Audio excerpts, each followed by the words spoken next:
Welcome back to Limited Supply, the podcast where we get deep into the tactical and strategic side of e-commerce, digital marketing, and building consumer brands. I'm your host, Nick Sharma. I've spent the last 9 years building, scaling, and investing in brands. And through this show and my weekly newsletter at nick.co/email, I'm here to share everything I've learned, the wins, the losses, the experiments, the tactics, and the insights, all so you can unlock your next $100,000 in revenue.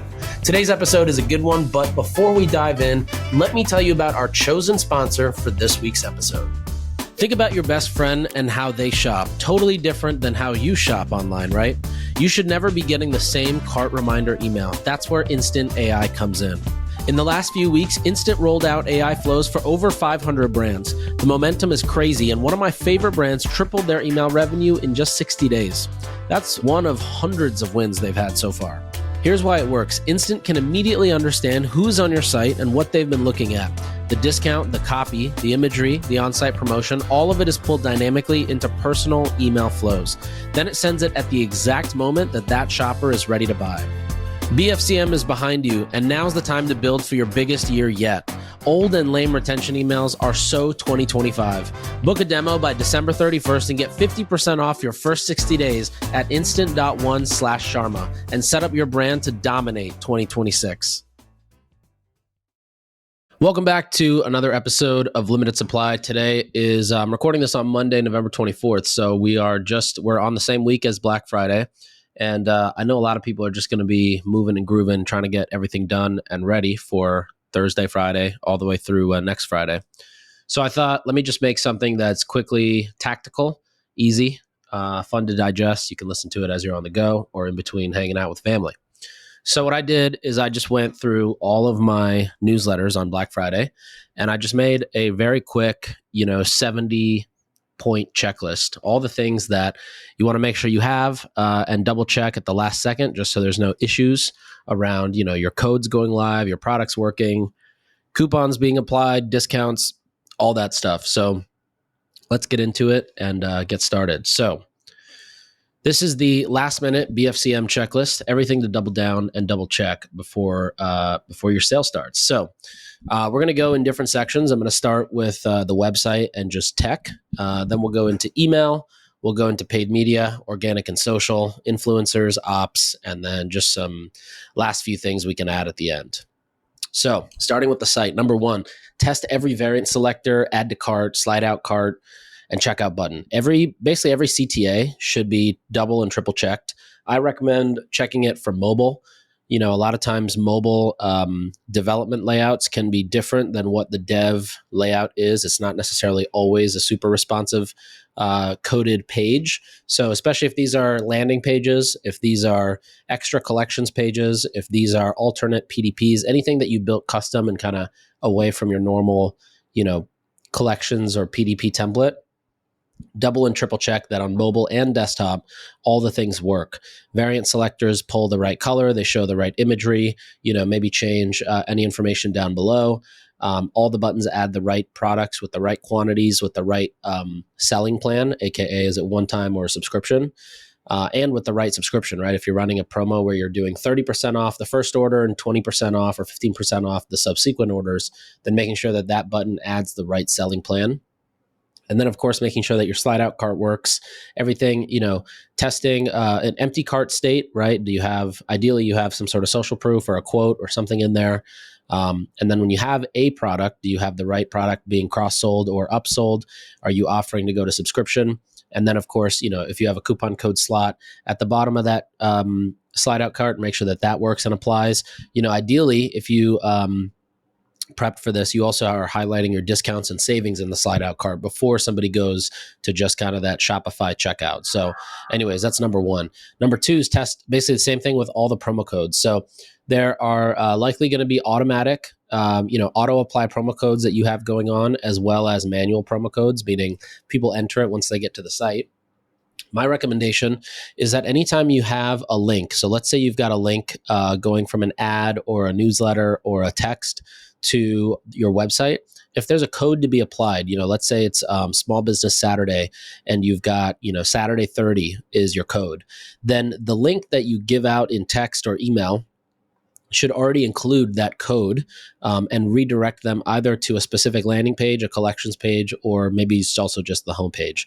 But you can do it in a way where the code auto applies. Honestly, you can just ask ChatGPT to give it your My Shopify URL, right, which you can find in your Shopify backend, and then put it into ChatGPT. Tell it the discount code and the page you want to redirect to. It'll make you those links. But that extra 30 seconds you spend to make those links and put them in your newsletters or your text messages is going to increase your conversion rate a little bit. You're not going to be able to quantify it right away, but trust, it helps. Number 3 is confirm that all the discounts start and end at the right time zone. So a lot of people get this wrong because they just do sales for their own time zone, but you have to, especially in the US, you have to really think about starting in the East Coast. And I always say you can end in the West Coast. Most brands don't ship to Hawaii, so you don't really have to worry about that. And Hawaii is generally not a huge market from an e-commerce standpoint. So you can just do, start 12:01 a.m. EST, or whenever you want to start the sale, you start that on the EST side. And whenever you end it on the PST side. So for example, let's say you're starting your Cyber Week. You start it, let's say Sunday, right? A day early than Cyber Monday. You start it Sunday at 12:01 a.m. Eastern time. You're going to end that. Let's say you're ending it Friday. You're going to end it Friday, 11:59 a.m. PST, or 2:59 a.m. EST on Saturday, because that's 11:59 p.m. on the West Coast. So you want to make sure that your West Coast people are always taken care of. And the other thing you want to do too is, make sure that happens, because the West Coast, a lot of the shopping happens late night. So you'll probably notice, you've probably just noticed in general, pattern wise, there's usually 2 bumps in the evening in terms of traffic and purchases. And that's what you want to make sure you account for. The next one is to update your homepage hero with your Black Friday offer. A lot of brands somehow forget this, because the homepage hero is generally something that a lot of brand sites nowadays aren't really they don't change that often. So it's sort of set and then it's not really changed. Maybe the copy's updated, but I would 100% think about this like the way a Nordstrom would, or an Amazon would, right? Use that real estate at the top of your banner to really push the sale and exaggerate what it is. Make it very stupid simple for somebody to read it and digest it and know exactly what the sale is. Even if they leave then, they should have it in their mind so that they can come back later and remember the sale, or maybe they talk about it with somebody else. The announcement bar is another one at the very top. That, even if you don't update your banner, you should at least do the announcement bar. It's super easy to do. I would make it clickable in a way so you get to the sale right away. And I would also make sure that you have 2 to 3 messages in there. I'm also a fan of making sure it's even.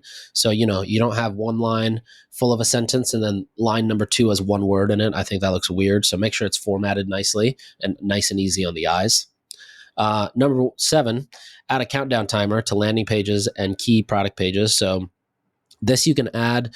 You can also add this at the very top. I've seen some brands do this well, where you just have a timer for when the sale ends, or maybe when the current offer on the sale ends. But that's something you can easily add in. And while it might sound tacky for evergreen time periods, I think it's totally fine to do when the entire world is all about getting a deal. Number 8, site speed. Site speed is probably one of the biggest factors in if this person is going to convert or not, especially during Black Friday, Cyber Monday. If you're taking extra time to get somebody to convert, people don't really have patience. They want to see the product they want to buy it, and they're out. They don't really care about your brand. They don't really care about much. They just want their deal. That's why they're buying your product on Black Friday and not on Black Friday. Next one is to make sure all your pixels fire. So everything from your Pinterest, your Google, your TikTok, your Pinterest, your Klaviyo, your Meta, I said Pinterest twice. All of those, you should make sure they all fire. They're all sending events back properly. If you use something like a blot out, then you're probably able to send your events back and confirm that. I know Elevar has a match rate number. It'll tell you every week compared to where it should be versus where you're actually at. So just double, triple check, make sure that everything is properly firing. If you're using landing pages on a subdomain, then make sure that those events are properly firing, and that whoever your data, consolidation and segmentation partner is, like a blot out, for example, make sure that they're also aware if you've got subdomain pages running traffic so they can properly route that data in the right way. Next one is to validate that all your on-site, really just heat maps, scroll depth maps, things that you can understand consumer behavior and why something may or may not be working. So whether you use a Clarity or you use a heatmap.com, both are great. Heatmap gives you a lot of those AI suggestions, but make sure that those are live and those are working. You should also run cross-browser and device checks with Browser Stack. There's another tool, I think it's called Litmus, if I'm not wrong, you can do that for email and kind of look at all your emails in light and dark mode across a bunch of different device sizes. But definitely use Browser Stack because you want to make sure that in both iOS and Android, mobile, desktop, tablet sizes, and just computer desktop, all those are working properly. And you don't have, again, if you've got pages that you're like coding custom for Black Friday, special landers, special collections pages, that's really the ones you want to check.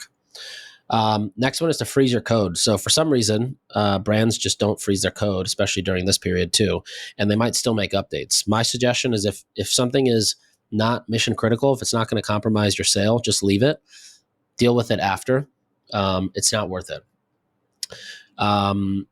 All right, next one. Okay, this one you probably should have done before. This is probably too late to be a last minute, but it's to merge reviews across duplicate SKUs. So a lot of brands have bundles they sell, and depending on when you set those bundles up, whether it was before or after Shopify made it easy to kit bundles in Shopify's backend, you may have duplicate SKUs.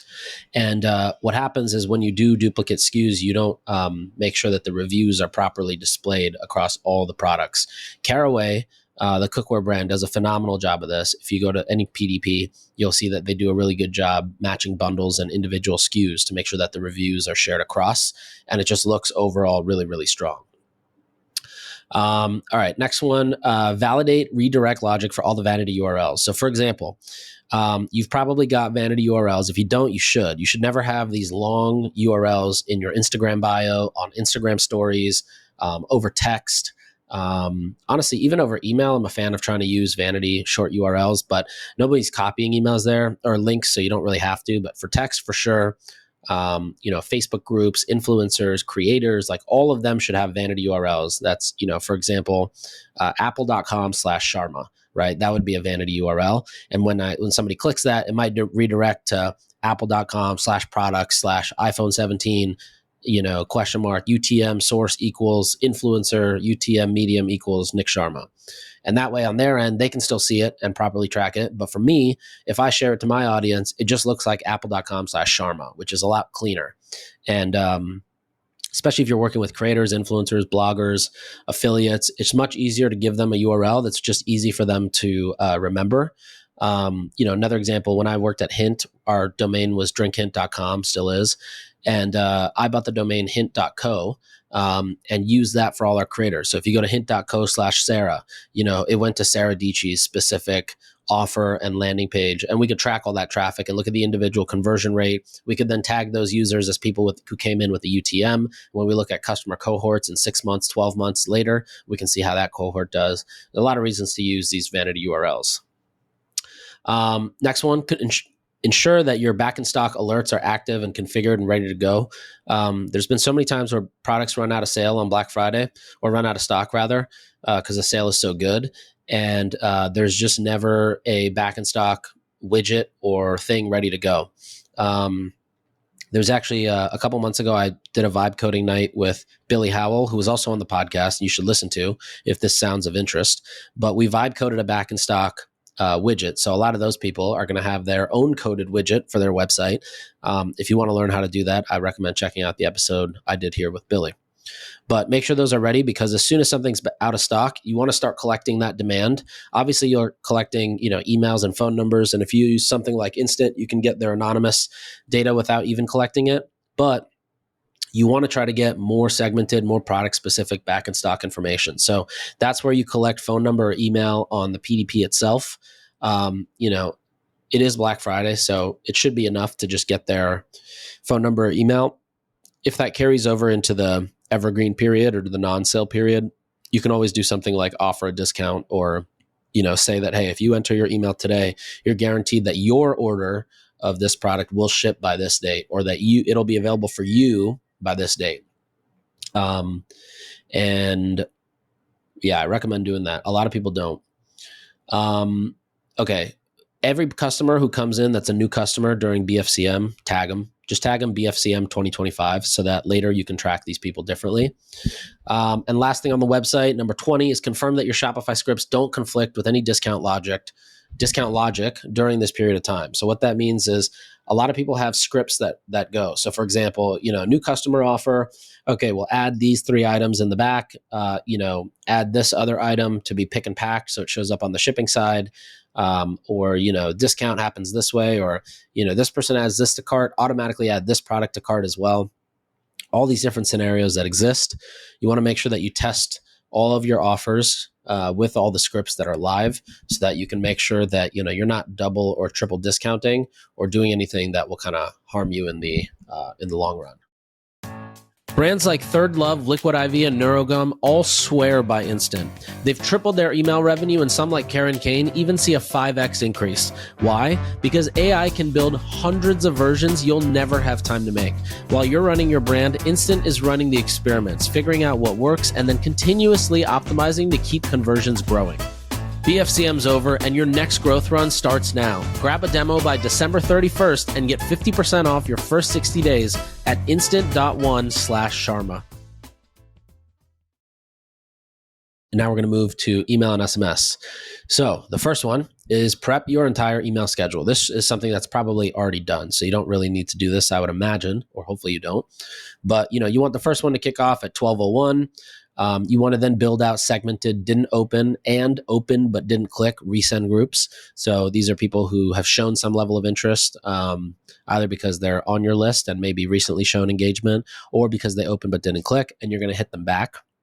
You're going to set exclusions. So buyers during this period stop getting sale blasts. You want to add dynamic banners, which you can do for sure in Klaviyo. But these dynamic banners are basically, they show the sale. So whatever the ongoing sale is that day, that's the dynamic banner that gets inserted. And because it's dynamic, you change it once, it applies to everywhere. You update your pop-ups. So, I've recommended using Alia. I'm a fan because of just how I'm like the one Indian who doesn't know how to code. So it's very easy to set up a pop-up and get your opt-in really high. But, make sure that you have something like you call out the discount in the pop-up. People should be entering, they should think they are entering their email in order to unlock the discount. You don't want to just have like sign up for updates as your email pop up during this time. You want to make sure from an SMS standpoint, you get an announcement, you get one kind of midday push or mid-sale push, and then maybe a last call. SMS, you probably want to be a little bit smarter about how you segment, just because it is significantly more expensive to send. So, if you've got people you've sent text to before, who have joined the group but never purchased, maybe you don't need to send it to them. You can let email kind of capture that. But yeah, you can kind of, depending on your price point, your purchase frequency, and sort of how these people came in, you can kind of decide and figure out how you segment those lists out. Just because this has happened in the past, I would recommend pre-writing 3 different emails. One is a site issues, kind of a plain text emergency email. So just have it ready to go, right? You can have like 80% of it filled out, except maybe that 20% that decides exactly how it's going to get handled. You can pre-write a shipping delays emergency email. So, basically it's pretty common for warehouses to get backed up, or for orders to get backed up, especially if you're using a 3PL, that is just maybe smaller, as a lot of smaller brands do. So you can have a shipping delays email ready to go, and then a product sold out email ready to go with a waitlist CTA. So again, that would go back to the back in stock reminder I talked about before. Next one is to add an email reminding customers that your discount expires in X amount of hours. So, we talked about the announcement, launch reminders, and last call. This would probably go in the reminders category. You can do another founders plain text email that goes out, during the sale as a reminder as well. Make sure you segment your VIPs on both SMS and email for early access / preview. And then last thing I wrote is just test your emails across devices. And it is Litmus. That is the app. All right, moving on to paid media. If you didn't already upload your Cyber Week ads, do them right now. This is also, regardless of whether or not you have a rep, the the approvals go slowly during this period of time. So not only is everybody approving a ton of ads, but they're also fighting a bunch of ads that probably got disapproved. So the overall process is a little bit slower. Make sure those are in. Your best evergreen ads, I would duplicate them and add sale overlays. This is, again, something you probably already did. If you have evergreen winners that you're planning to turn off, my recommendation is to not turn them off, but instead redirect the URL that it's going to. So, for example, if it's going to a landing page, but you instead want it to go to a holiday theme landing page, just do that redirect, but do it in Shopify or whatever your CMS for the website is. Don't do it in Facebook, because if you do it in Facebook, it's going to reset the learning for the ad entirely. But if you have something that's working, right, the click-through rate is strong, the CPM is good, then just change the URL redirect on the back. And that works out really well. You probably also have, you've probably scaled your budgets up. Make sure you also scale your retargeting budgets proportionately, right? Because this is a period of time where you get a ton of extra traffic, but also this is a time where you want to hit everybody and let them know, if they haven't bought but shown intent, that you're running a sale, and this is their best time to buy as well. Make sure that you've got, TikTok shop set up, TikTok ads going. Make sure you've got product feeds uploaded, or updated rather. So if you're using like a Marpipe to run your sale catalog creative and pricing, make sure that that's properly updated and synced out with all the other platforms, whether it's a GoPuff, a TikTok, a Facebook, a Google, whatever. And then the last thing is just make sure that all of your DPA ads are also just showing the right price. So do it in Marpipe and then go validate it in Ads Manager and make sure that it's all working properly. All right, we're going to get to the next section here, which is organic social. Organic social is one of the things that for some reason a lot of the brands miss. And I think it's just because most brands tend to focus on customer acquisition with paid media during this time. So organic gets some love and some attention, but not necessarily a lot. But right off the bat, update your bios with your BFCM offers. So if you've got different offers throughout the days, make sure those are being updated. I recommend also just adding a pinned story highlight called BFCM. And every time you've got a new story or you have something that relates to BFCM, throw it in there. But as the sales go on, delete them from the beginning, so that if somebody joins on Monday, right, if somebody comes to your account Monday and they click the BFCM highlight, they shouldn't see everything from Friday, Saturday, Sunday. If you're adding a bunch of stuff in there, I would remove it. But if you've just got maybe a summary slide of what the sales were Friday, Saturday, Sunday, and then it goes into Monday, I think that's fine. But I'm not a fan of making it too hard once somebody gets in that highlight to see what it is. You also want to make sure you've got bios updated. So bio should have the offer, the link in bio, whether that's in the actual bio itself or it's within that cluster of links to click. Another suggestion there, if you have more than two, if you have two or more links in that bio, it's 2 clicks to get to the site versus 1. So if you've got more than 2, make sure that you absolutely need more than 2 for this period. Otherwise, remove them and just keep 1. That way it's 1 click to get to the website. And ideally, you're going to a sale landing page. Ideally, you're using a apple.com/Insta or apple.com/InstaBFCM, something that signals that it's traffic from Instagram, and it's unique to that user coming from Instagram, because that's also a perk and a reason to click. And then BFCM just hints to the person that, the sale is going to be on this page when you get there. But then on your end, that might unravel and include UTM parameters for where it comes from. And then, of course, again, like I mentioned earlier, you can tag and track those people down the road. In addition to updating all your bios, making sure that pinned posts are on Instagram, TikTok, and Twitter, announcing the sale. I would create story posts every day that talk about each of the sales and what they are, what products are in it. Are there any bundles? You put a timer. Is there any UGC? Basically, think of this as, think of your story as sort of like an advertorial / longer version of a TV commercial, maybe, right? TV commercial, you have less intent behind the viewer because they're watching for something else. But if somebody comes and sees your story, you have them a little bit more. So feel free to give them everything. What's the sale? How long does it run? What's included? Tell me other people who bought from the sale and loved it. Show me proof, right? You can, if you want, run an Instagram live or a TikTok live during your peak hours.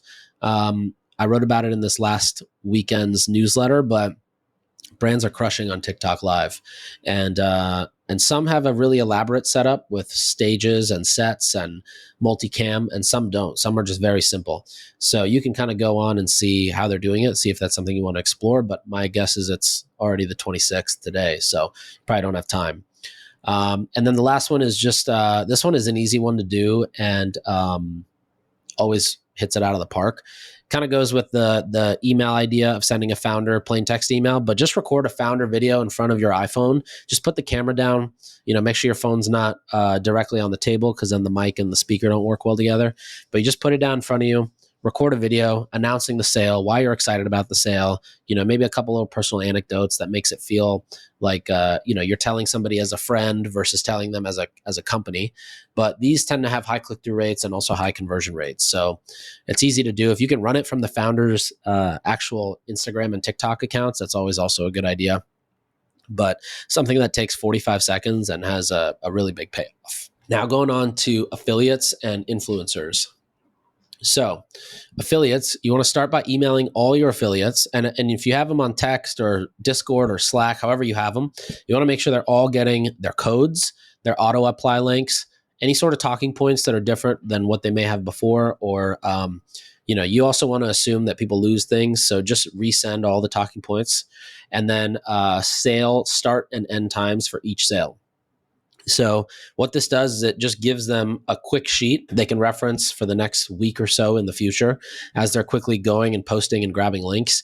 These a lot of these affiliates, creators, influencers, they tend to be people just working from their phones and doing everything from their phones, shooting content, editing, posting, and communicating. So make it very easy for them to copy paste. Even when you send the email of their link, their codes, start and end times, make it super, super, super easy to, in terms of format. In theory, like a 5-year-old should be able to find that email and know exactly what their link is, when the sale starts, when it ends, what's included, what should they say, etc. You can also reward your top partners with extra commission, or Goalie famously in the past has given away cars, or I know a friend who does this with apartments in Miami, like he'll give away a year of rent in Miami or something. But if you can get your affiliates to go really hard for you, that apartment or that car ends up being pretty cheap. Lastly, I would say, make sure that you've just got everything. To be honest, with affiliates, it's just really about making sure that they've got all the rules and they've got everything. They tend to move quick, and if you miss their window of getting prepped with them, you might just miss it entirely. So prepare as much as you can. And then last section I want to get into is basically ops and CX. So this is usually, this is kind of the other side of really good customer acquisition, is you just get a lot of people who are generally newer to the brand. They're coming to buy because it's on a discount. And so they have a lot of questions or a lot of issues or maybe things they want to know. So number one, prepare a proper BFCM FAQ that you use internally. So what are all the shipping times? What are all the shipping carriers? What kind of questions might somebody ask? What's the return policy? Google and TikTok and a few others prefer if you have longer return policies. That's just a side note. But if you have a different return policy, like I saw on TikTok, some brands are accepting returns until February 10th, 2026. Make sure that that's clearly outlined. Any and all discounts, whether they're scripts that are evergreen, whether they're automatically applied, whether they're coupon codes, whether they're creator codes, there should be almost like a Google sheet of all the discounts that your CX team has. So that way, if somebody emails in and says, hey, I'd used sour cream 10 as the discount code, and it's not one of your traditional BFCM ones, they can go quickly look up the offer, in a Google sheet or whatever, see the code, when it was run, who it was for, et cetera, and just validate all that. You also want to make sure that you have that, because you don't want people using discount codes that they shouldn't be using. So if somebody does try to use it and then emails in and says they tried to, it didn't work, you can provide them with that information. Preload macros, of course, anything related to here, ideally around shipping times, around shipping delays, maybe. I would make sure that you have fulfillment expectations set. So, on the marketing side, we love to overpromise and ideally over-deliver, but we do like to overpromise. So make sure that from your CX side, you are under-promising and over-delivering. And hopefully there's not really any issues on the 3PL side. But if there are, you want to make sure that you are flagging it to your 3PL about any sort of expected order volume spikes. Typically, you just go through prior years' data and make sure that they're aware of what's about to come. Make sure that your CS staff is on call and on Slack. You can create a dedicated BFCM issues channel. Ideally, you add maybe one person from marketing, one person from web, one person from the retention side, just so you have kind of a mini SWAT team where you can bring about issues or errors. A lot of times too, if you've got a coupon code that's not working on the website, this is where it'll get flagged first. And that way, so in order to get it changed and updated the right way, jumbling my words, have a proper incentives or reply structure when it comes to people complaining, whether it's order delays, shipping delays, whatever it may be. So have, if it's their fault, maybe it's like a $5 code. If it's our fault, maybe it's a $15 code, whatever it may be. But each brand has a different one. And then lastly is just make sure that your order confirmation emails that are going out, those tend to be evergreen setups. Make sure that they are updated, maybe with dynamic blocks to also reflect BFCM language. So the fact that, hey, we are working as fast as we can, but our orders still may take a little while, whatever it may be. You just want to make sure it is really obvious to the consumer that these are BFCM orders. And so, there might be delays, or there might be just something that's a little different. Okay. Last couple things I want to go into is one, if you can, try to gamify your first 500,000, 5,000 orders, right? Depending on how big you are, that always does well. And maybe it unlocks a free gift or a bigger discount or a gift card that they can get and use in January and come back. That always does well.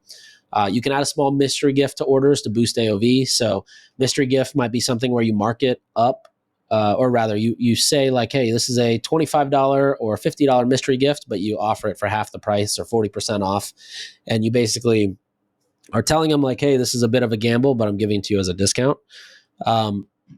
Make sure you've got tailored bundles already on the website. Make sure you've got replenishment upsells or just any sort of upsells on the thank you page once somebody's placed an order. If somebody clicks no on the first one, I recommend having a second one. You can never really go wrong with two upsells or an upsell and a downsell. You definitely run the founder's trick, founder email, founder Instagram ad. I would also recommend just making sure you've got the sale on the founder's actual Instagram as well. Verify every link and every email, ad, pop-up, and text message. Stress test your checkout. And then do every few hours, I would recommend going incognito and doing test purchases. So I would just basically keep testing it nonstop. The rule of thumb is like, even though everything might work properly, something might still break. So just keep testing everything. And lastly, make sure that you get some espresso ready, you hydrate, you text your team, block the calendar, do what you need to do because this is the Super Bowl and everything that goes right or everything that goes wrong is your fault. So make sure you get it done. That's all we've got for this week. So good luck on Black Friday. Hopefully you found one or two tips here that saved you. And I'll see you next week. We'll go through a full recap of Black Friday, what I saw that was interesting, what was not interesting, and what I'm excited for going into December. So that's it. Hit me on Twitter if you've got any questions. My email is just nick@nick.co, and I'll see you next week. Thanks for listening. We'll be back next time to cut through the noise on CPG, retail, and e-commerce. If you enjoyed this episode, why not share it with a friend? And be sure to subscribe wherever you listen so you don't miss the next one.